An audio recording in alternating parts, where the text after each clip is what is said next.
3 ways to avoid stamp duty hikes for investment property purchases in 2025.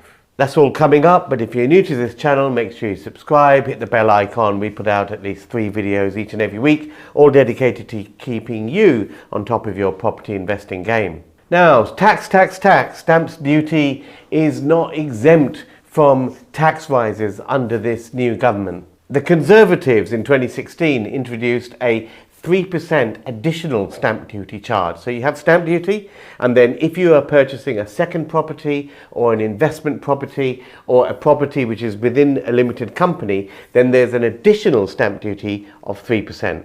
In the budget that has just gone in October 2024, Rachel Reeves increased that additional stamp duty charge to 5%.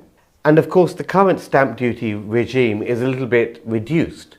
It was put in place by the Conservatives and is set to expire in April 2025.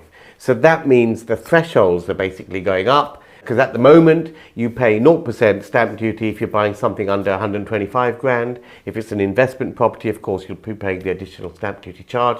But from April 2025, that threshold goes up from 125 grand to 250 grand. Anyway, all this means that if you're buying residential property, investment property, you can be paying up to 17% in stamp duty. Now, there are 3 ways I'm going to share with you to avoid this, or at least reduce it quite substantially.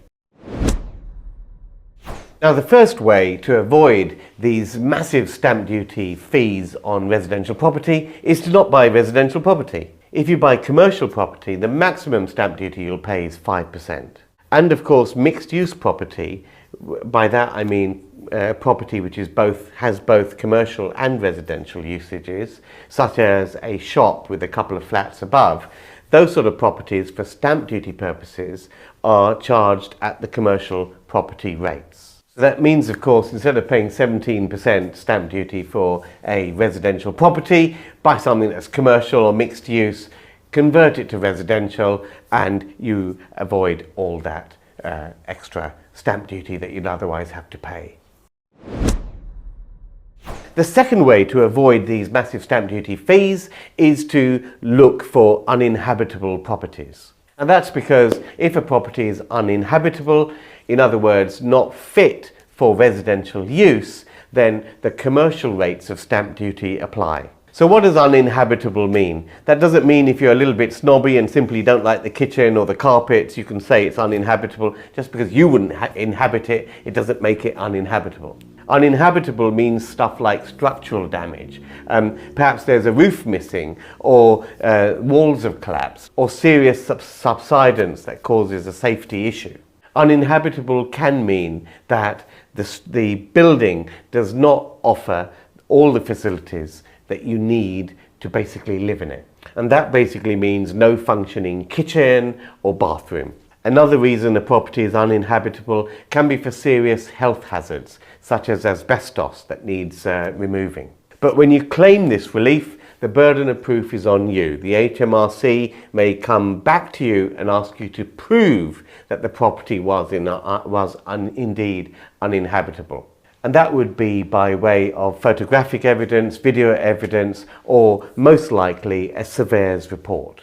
Do remember, of course, that if you're buying uninhabitable properties, they won't be eligible for mortgages. So typically you'll be buying those properties cash or with bridging finance, looking to make them habitable and therefore mortgageable, refinancing them and benefiting from an uplift in value.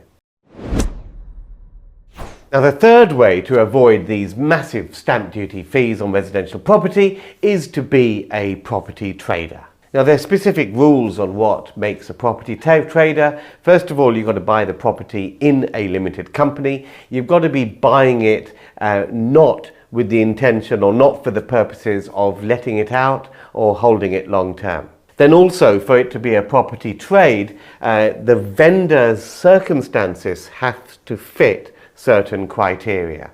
And there are 4 specific criteria that the vendor needs to fit into. One of them is that they're dead.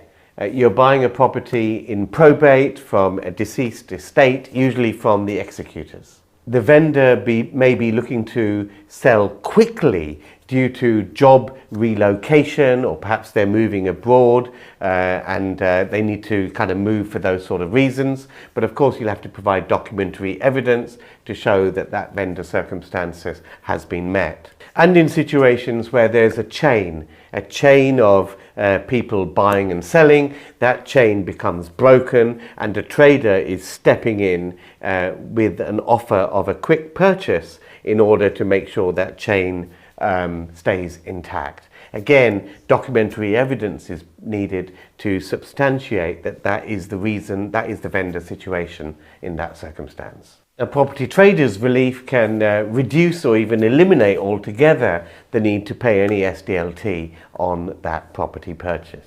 So the long and short of it is that stamp duty is getting a lot more complicated come 2025. If you're buying a vanilla property for investment purchases, you're going to be paying a lot more.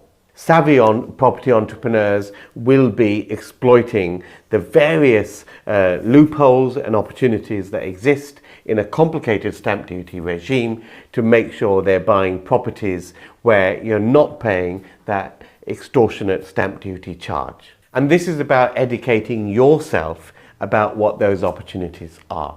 My experience has been with lawyers that when you go to a lawyer and you are buying a property, they tend to just charge you pretty much the government's standard rate card.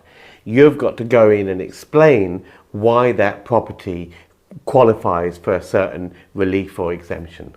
Now, one of the reasons I decided to make this video was at the last Baker Street property meet, someone came up to me and said to me that they had bought a property and basically the roof had caved in on that property. So they'd bought it a little bit cheaper. They were going to fix the roof, get a mortgage on it and get an uplift in value. Now, they didn't know that because the roof had caved in, that property was therefore uninhabitable.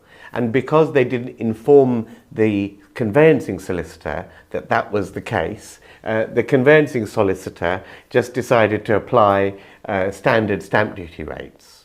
Now, as a result of this knowledge, that particular investor has gone back to the stamp duty people with a report showing the state of the condition of the property at purchase and basically applying for that relief as the property was uninhabitable. So if you find you've paid more stamp duty than you should have, then you have up to 9 months to go back and claim that back. So if you're finding this video useful, of course, comment and let me know what you think about stamp duty in the comments below. Don't forget to smash that like button.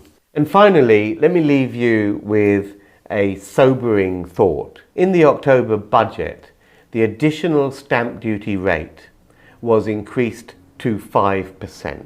And that additional stamp duty charge applies to all UK residents. But if you're a foreign investor investing in UK property, the additional stamp duty charge is 2%. Let me know what you think of all that in the comments below. That's it for this video. See you guys next time. The Baker Street Property Meet is the UK's largest and #1 property investors networking event. The property market is going through monumental change right now, and at Baker Street Property Meet we aim to keep you up to date with the latest tips and tricks and insider tactics to help you keep on top of your property investing game and succeed in these troubled economic times. The Baker Street Property Meet is fundamentally about networking because it's not what you know, it's who you know. And at Baker Street, we aim to connect you with the people to make your property journey a monumental success. There's no better place to be to further your property investment journey than the Baker Street Property Meet. So make sure you're here, you're connecting with myself and Andrew Roberts, our expert guest speakers and 300 passionate property people each and every month. See you at the next meet. Get your spot at bakerstreetpropertymeet.com.